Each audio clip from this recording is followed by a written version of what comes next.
Welcome to our weekly market analysis. This analysis is for March 22nd, 2025. Well, it was our FOMC meeting last week, which was really not eventful, but the markets had a positive reaction on that day. So what happens generally after we had a quiet period before the Fed meetings. Now they are going to be on a tour. All these central bankers, whether the Bank of England Bailey to all the FOMC members, they will be talking this coming week and their outlook about what's happening, which is really all about uncertainty. Well, the Fed decided to leave the rates as it was expected, but the question is, as we shall see, there's just so much uncertainty for FOMC members with all the data they have. They are not sure what will happen to the inflation, and also they have reduced their outlook for the GDP for this year and coming year. So again, we won't know anything. April 1st and 2nd are coming very shortly. So that's what the markets are waiting, as well as the Fed. This coming week, speaking of the Fed, the inflation numbers, that is Fed's favorite inflation gauge, is our personal consumption expenditure, which is PCE. It will be coming out on Friday morning, and that will tell us what is happening as far as inflation numbers and what is the outlook. As far as we'll see, there was a huge volume last Friday, and we talked about the triple witching, which was the option expiration. A large number of contracts they expired, and then also they will be rolling on top of that, and then we have it starting new contracts this Monday. So that's we will explain a little bit about what happened on Friday. As you can see, really market didn't they were up and down, but really there was not a huge up day, but it was finally we had a positive week. Um, just a little tidbit. It's Europe's daylight savings time. As you know, we had it ours a couple of weeks ago, so now they're having it next week. Also, what we want to pay attention to, the sentiment has been really negative. Again, it's the play on tariffs and uncertainties. One thing is we finally had after a positive week after 5 down weeks. Now, is this just an oversold bounce and it's temporary, or are we bottoming? So we will look at charts in details. So let's talk about economy. As far as last week, as we talked about, the FOMC decided to leave the rates as it was in December at 4.25. And again, the outlook is it could be only two rate cuts, and but they're on hold. So until they find some clarity, and uh, basically, this is the dot plots that we look at all the FOMC members where they stand, and you can see uh, the new dots. There is a huge variance, and we see just from the GDP growth, we going as high as from 2.5 under 1. When it comes to unemployment, we go from 4.6 to 4. As you can see, there is this again expanding. So that means from the high to low, there is a difference of opinions just on the FOMC members. So look at the PCE. Well, you can see that the trend of inflation has come up the same as core PCE. So that's what's going on. That's why we don't have certainty. As I mentioned, the Fed itself doesn't know what to do. This coming week, as I mentioned, we want to pay attention to our core PCE, which will be out at 5:30 a.m. Pacific Coast time. Also, our neighbors are in Canada. They will have their GDP month over month. And as far as the rates, we having a little divergence between what is happening as far as UK gilt. It has been going up since beginning of March, while in the United States, the rates have been drifting lower. But we also had the German bunds, they went up and they came down. What we also see that the spread is holding at that point or 30 basis point between the 2 year and 10 year. Again, the slope is positive. So we are that those long-term negative yield curves are gone right now. So, what kind of a week was it? Well, it's nice to see green. What we see is that Dow Jones was up, actually the best one, 1.2%. NASDAQ was really flat because these Mag 7 companies, they're getting hit hard and they're having getting hit hard. And S&P 500 generally stays between these two, was up 0.51%. So what we see is that the Dow is down 6.45% from its 52 weeks high.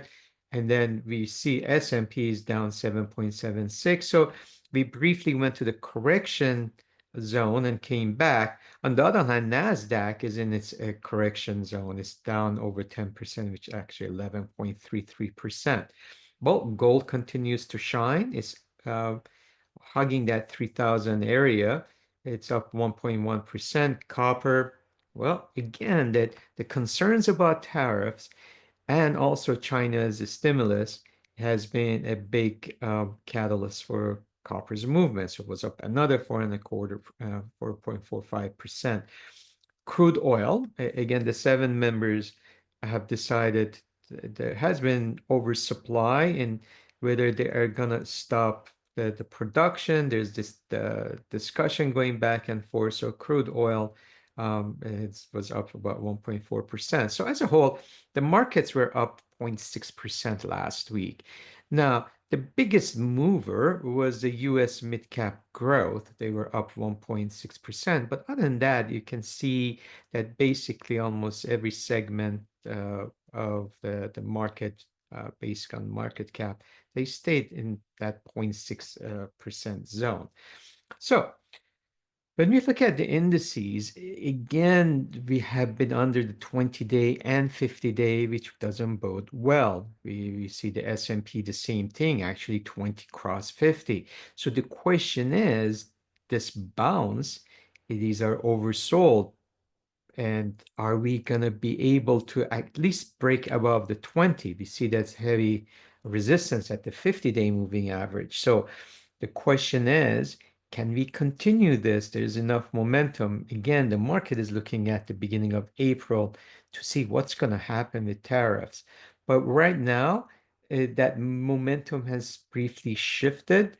We had our options expired. So the seasonality is kicking in, so maybe there is some positivity in the horizon. But till we break above these short-term moving averages, we are not uh, convinced that has legs at this moment.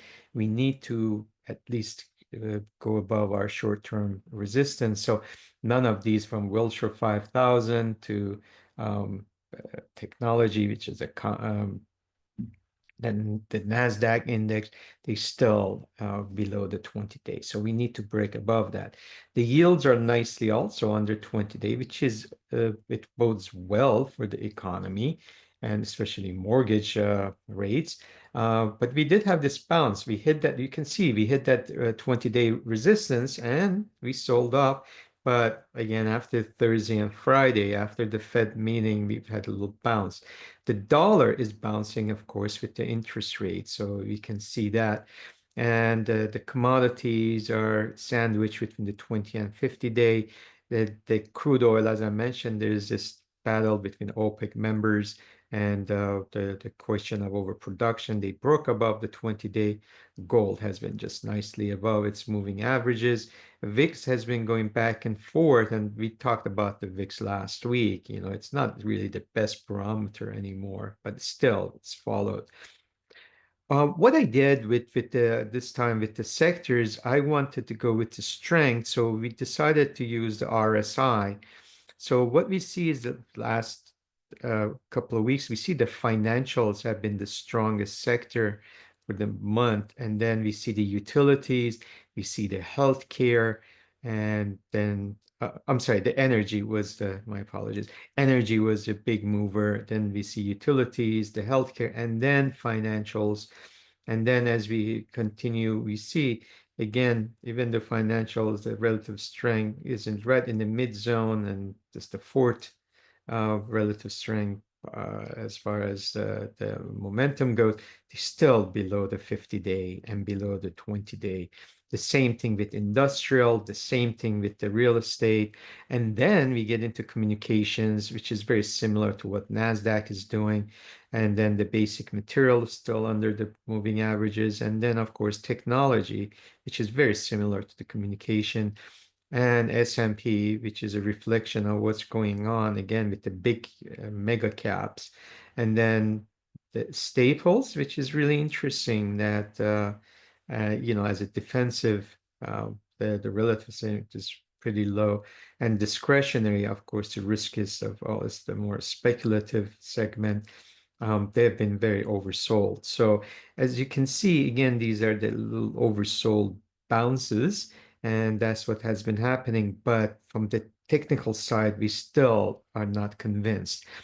And as far as international, I did the same thing. The strongest in the last couple of weeks has been India. But you will see a lot of foreign markets. If we compare it to back to United States, the domestic sectors and the indices, we see there's a lot of positiveness internationally. Look at how many um, markets are above their 20 and 50-day moving average. India, a lot of money has moved out of the US markets, gone to again, India, Spain, even let's see the Brazil. We see Austria, Switzerland, even Japan, which they have the central bank uh, rate decisions. We have Italy, and then we see all over Europe, Belgium. We see then we go back to Asia, Singapore, UK, Germany. So again, the common theme is weakening the dollar, movement of the money out of the U.S. markets. We think about the defense spending, the tariffs. They're all giving hand in hand. So Taiwan has been under a lot of pressure. We have the semiconductors, the nervousness about China, and also Australia, which is the more natural resources. And again, there is the little concerns what's happening in the back in Pacific region, Malaysia, the same thing. So basically, we also see Canada. Uh, had gone down. Again, there's concerns about the tariffs. We look at this, the Mexico has had a little drop by Canada. Now the question is, they also have elections coming up very shortly, so that's going to play a big role as well. So I talked about sentiment. We've had this negative sentiment, it's been a long time since seeing, it's been like since 2022. We haven't seen this major, major negativity towards the market. So the bears are in control and the bulls are really in minority. So does that mean from sentiment point of view, we are closer to the bottom? Again, we have the seasonality on our side. We have oversold in our side and sentiment. The same thing is happening with the CNN's favoring greed. I like it a little lower to get a little more positive. But again, as I mentioned last week, have your candidates, uh, your list of your potential um, stocks available or markets available. Even the Citigroup's panic euphoria model finally has gone below the 0.40, and we had not seen it since last September and October. So those are again directions to the stretching to the downside with the sentiment. As I mentioned about SPX, what we see here is we see the 20-day went below the 50-day, and we are below the 200-day moving average, which is very important, especially when it comes to the institutional investors. So what you see is your MACD finally went positive, And what we see is a kind of flat positive. So you see what we were oversold, but also you see this huge volume right here on Friday. And we will explain it in the next slide. But here is that, again, a nice reversal candle here. So the question is, though, there's going to be a heavy resistance at 57.41. So there's still a chance we can quickly go up here, but will have a battle. So I, as again, a trader and investor, I like confirmations. I will play this very short term, but if you're going to play as a swing trader, you really need to break above this. We call it a two candle confirmation. Now, this is what happened on Friday. We had, as I mentioned, the option expiration, the triple witching, but look at the sizzle index. I mean, that's again 4.5 times the average 5 days. It was a big day. On the other hand, really, you don't see any direction when it comes to the calls versus puts. So whether it's from the bid or ask side. So this was just mainly, again, the expiration and also, again, the closing positions. So when we look at the charts, when I look at the Fibonacci, we've been talking about this last week. I mentioned, look where did we went? We went right to the 8.2% on a weekly basis, and we bounced. Now the question is, the next for the futures is that 58.14 is the 23.6%. That's a resistance. So we want a 5800 zone. We want to watch that. As far as when we look at it, continuing with the weekly, last week I mentioned we're still in a squeeze. Again, we're getting mixed messages. The squeeze fired. The momentum is down. The A wave is down, which is a short wave. The long wave is still positive. So, but on a weekly basis, we still don't have the conviction that this is the bottom yet. So we're getting, again, the mixed message because we see the linear regression channel is a positive slope. And last week I mentioned we are in a negative two standard deviation, so we will see a bounce. We had a low bounce. The question is, we are below the 20-week moving average, and what we have in the squeeze has fired to the negative. Now the question is, if the momentum changes, if we have the bounce, if we break above the 20-week, then I think you will be safe to start making your move. When I look at the daily, we see, all right, the momentum has changed color, so that's good on a daily basis. But look, the slope's still down. We are under the 20-day moving average, and A wave hasn't gone positive yet, so it's about to go. The long term is still negative. So basically, that's what we have to get the confirmation. So there is that resistance. So it can easily go to that 20-day moving average. The question is, can we break through that? Again, last week I mentioned about the daily Fibonacci, and where were we? We were on ambush zone, and I mentioned, look, we will bounce, so we bounced and we broke above the 50%. So now we've been parked right there. So the question is, can we bounce and go to the next zone, which is 38.2? So we need conviction. This zone it was important because that 61.8 held. So that's our line in the sand. Because if we break below that, then all the bets are off and we will have a sell-off. So right now is more of a wait and see. Again, the whole market is watching what will happen April 1st. But if you have some good value candidates, maybe you can start nibbling. But again, we are in the neutral. As far as when we look at, I mentioned about oversold, we see that stochastics were the embedded, and then we went to oversold zone. We hit the Bollinger Band, we flattened, and then we've had this, but again, this 18-day moving average, and then of course we have the 100-day moving average. They are that resistance.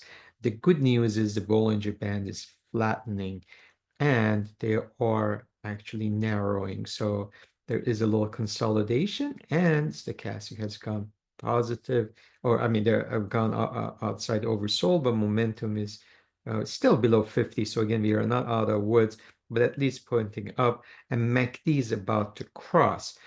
And when we look at the NASDAQ, again, similar idea. The 20-day actually is broken below 50 and 200. So MACD is crossing. So again, there's oversold, but there's a lot of resistance. So we could go up here, but it's going to be a little difficult to break it. The same thing when we see that we were embedded, MACD is about to go positive. We were oversold, we are shaking it up, but we're still below the 18-day moving average. The same thing with Russell. Russell hit at this 20-day moving average, and the 50-day is breaking below 200-day. That's the death cross. That's not good.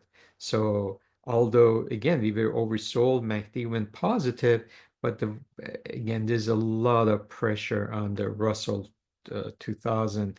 The same thing you can see with the Bollinger. We hit that 18-day moving average.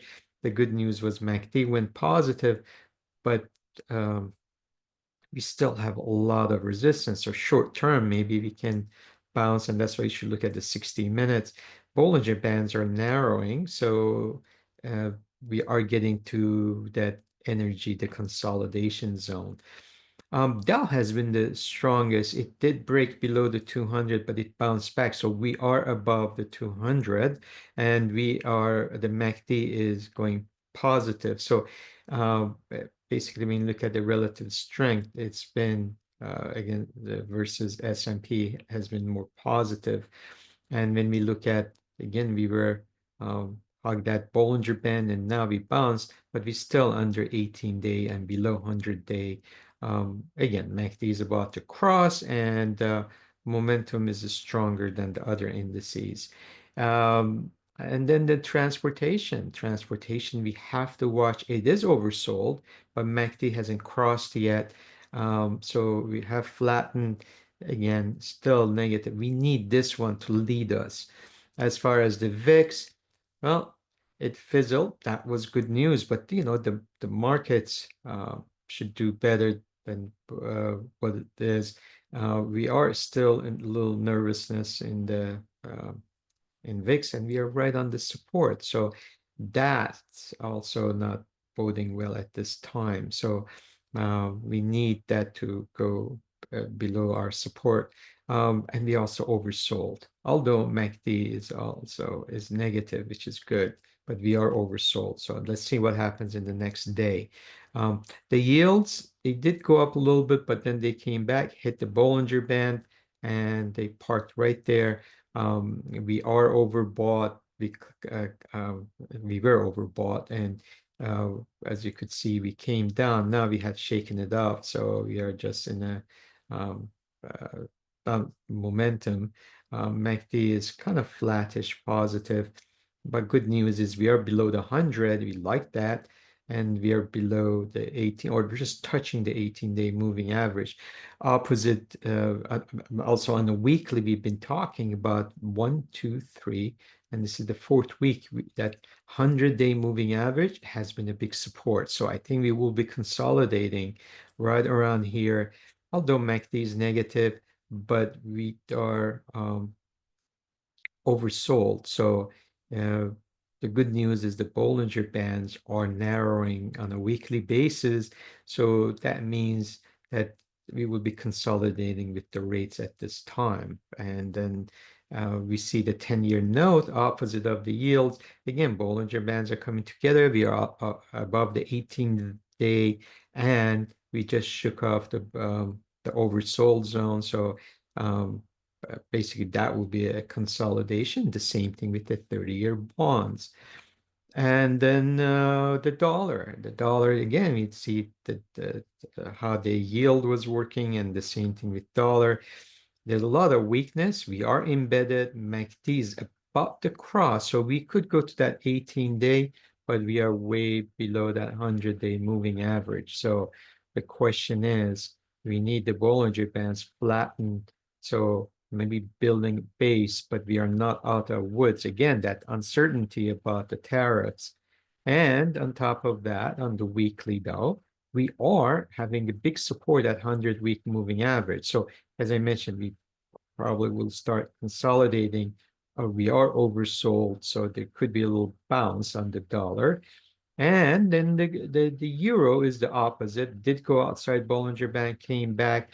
The 18-day has crossed 100-day. We are embedded, but MACD is about to cross. So opposite of what is happening with the dollar. We might, I think that the sellers came in, took the profit right there. They're not shorting it, but they did take some profits.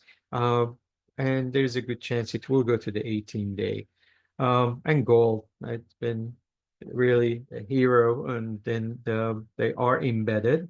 MACD is positive. We have Bollinger Bands opening, and we are nicely above the 18-day and 100-day moving average. Silver had a little retracement after hitting the upper edge of Bollinger Band. Now we are at 18-day moving average. And the momentum is down. MACD is about to cross. So we want to watch this. The Bollinger Bands are flattening, but they had opened. So let's see if we can hold this. As far as the copper, as I mentioned, we're talking about the tariffs, we're talking about China's story. We are embedded. MACD is positive, but Bollinger Bands are opening. So this still could have legs to go up, even on a weekly basis. The only thing, the little warning we have is we are outside the Bollinger Band. So on the short run, we have to come back inside, well, most of the time from the probability point of view, and we are overbought, although MACD is positive. And then we look at the Bitcoin, we see that with the Bitcoin, we just went to squeeze on a weekly basis, and the A waves have gone to negative. We are below the 20-week moving average, but the slope is positive. So let's see if we can hold. We need to break above the 20-week moving average. Momentum, we don't know which side. So this will continue. We follow the squeeze to see if it's going to fire in the coming weeks.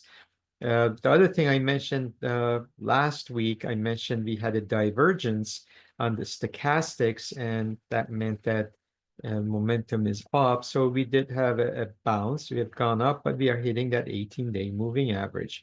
But the volatility is narrowing. So MACD is pretty flat. So again, we are below the 100-day moving average, and we're just hugging that down slope of 18-day moving average. Crude oil had a nice couple of days, and then we got a challenge at the 1 standard deviation and 20-day moving average. As far as the Bollinger Band, as you can see, we have right around the 18-day momentum is up though, and MACD just crossed, but you see that 100-day moving average is a big resistance. As far as the expected moves, it was really interesting week. So basically, this was nothingness. Look at the volatility every day, but we were pretty flat. As this was where we started, and this is where we ended, right in the middle of expected move. The same thing with NASDAQ, was even narrower. We were up 0.17%. As far as Russell, we did hit the upper edge, but we came back. So again, right in the middle. The same thing with Dow, but although it was it was stronger than the other indices, it had a nice move. But again, we came back to the mid, and then we bounced. But these are really, they would have been nice options trades, especially with in and out on like the Dow. And we could have done the same thing with bonds. We went outside, closed back inside on Thursday, and the same thing on Friday. That was an in and out. The same thing with gold, another in and out option strategy. The same thing with silver on the other side of things. With we hit the lower edge and bounce. The same thing with financials. That would have been 3 days in a row with a nice in and out strategy, and we closed right on the upper edge. The only thing that have worked is the energy. It was very strong, and we actually had the squeeze, and we did move up and close outside the upper edge of expected move. But we come back to crude oil, on the other hand, we're contained and just hit the upper edge, and the Bitcoin stayed within its mid-range. I hope that was helpful. We will move on to our trade of the week. And so we will move on to our next segment. Thank you so much.